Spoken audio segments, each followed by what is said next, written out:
Hello friends, अगर हम health के विषय में बोलें तो केवल अपने शरीर को मोटा ताज़ा या स्वस्थ रखना ही स्वस्थ नहीं है, बल्कि जो हेल्थ है वो उसको हम तीन भागों में बांट सकते हैं: शारीरिक, मानसिक और सामाजिक। वास्तव में हमारी शारीरिक और मानसिक हेल्थ में भी सबसे ऊपर मैं सामाजिक हेल्थ को ही लेती हूँ। उसमें समाज अगर स्वस्थ होगा तो हम नेचुरली हेल्दी रह सकते हैं। तो एक सामाजिक रूप से स्वस्थ व्यक्ति जो है वो कैसा होना चाहिए, पहले मैं उसके बारे में बताती हूँ। सामाजिक रूप से स्वस्थ व्यक्ति अपनी कम्युनिटी की सद्भावनाओं की कदर करता है, उसको इम्प्रूव करता है और उसके अनुसार अपने आप को ढालता है। और इसके साथ साथ एक सामाजिक रूप से स्वस्थ व्यक्ति जो है उसमें मैं कुछ गुण बताऊंगी, वो होने चाहिए। वो सभी परिस्थितियों में एक जैसा रहता है और दूसरे की भावनाओं का सम्मान करता है। अगर किसी को किसी चीज़ की ज़रूरत है तो वो उसकी दिल खोल के मदद करता है। समाज के किसी व्यक्ति के दुख में या सुख में वो सद्भावना के साथ उसके साथ खड़ा होता है और दूसरों के साथ वो वैसा व्यवहार नहीं करता जैसा कि उसको खुद को बुरा लगता है।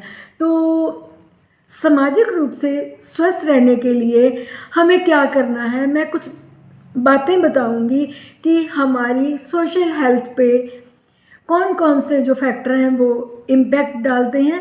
उसमें है बढ़ती हुई जनसंख्या, दूसरे नंबर पे प्राकृतिक संसाधनों की कमी। मैं वास्तव में प्राकृतिक संसाधनों की कमी का कारण भी बढ़ती हुई जनसंख्या को ही लूँगी, क्योंकि अगर चीज़ इतनी है, उसको लेने वाले 10 या 20 हैं, चीज़ एक के लिए है, तो हम कैसे स्वस्थ रह सकते हैं? हमें भरपेट नहीं मिलेगा। हमारी जो बेसिक नीड्स हैं लाइफ की वो है रोटी, कपड़ा और मकान। तो रोटी से एक न्यूट्रिशियस फूड को भी मैं लूँगी। अगर पॉपुलेशन एक्सप्लोजन हो गया तो समाज में हम ऐसे ठूस ठूस के भरे जाएंगे कि हमें खुली हवा में सांस भी नहीं लेना मिलेगा। तो नेचुरली देखो, हम हो गए ना अस्वस्थ। उसके साथ साथ में क्लोथिंग है। क्लोथिंग के लिए हमारे पास उतने रिसोर्सेज नहीं होंगे, तो ये भी हमारी पॉवर्टी का कारण बनेगा। बेसिक रूप से जनसंख्या ही कारण होगा। और जब हम रहने के लिए आशियाना बनाते हैं तो उसमें पानी भी लगता है, मड भी लगता है, सीमेंट भी है, ब्रिक्स भी हैं। तो ये हमारी सॉइल इरोजन करते हैं, जो कि हमारी बहुमूल्य धरोहर हमारी मिट्टी है, ये भी ख़त्म हो जाएगी। तो हम कैसे स्वस्थ रह सकते हैं? तो फ्रेंड्स, हमें सबसे पहले सामाजिक रूप से स्वस्थ रहने के लिए एक चीज़ और का ध्यान रखना होगा, क्योंकि आजकल स्वच्छता पे बहुत ज़्यादा अभियान चले हुए हैं। अरे स्वच्छ रहने के लिए फिर पानी की बहुत ज़रूरत पड़ेगी।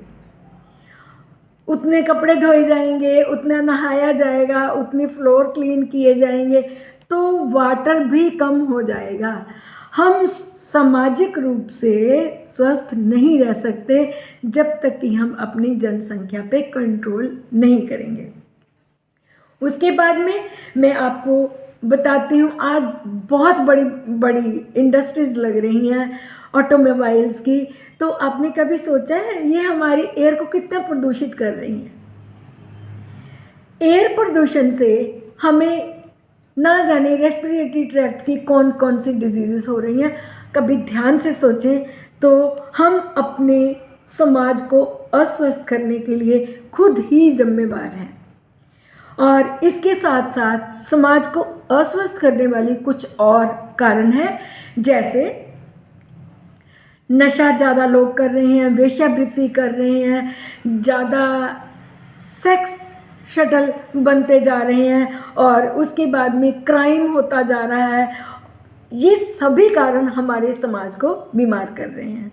तो मैं इन सभी कारणों को समाज से ख़त्म करने के लिए बीइंग ए डॉक्टर आपको एक सुझाव देना चाहती हूँ कि अगर हमारी महिलाएं ही जागरूक हो जाएं तो बहुत सा समाज का जो कचरा है वो ख़त्म हो जाता है।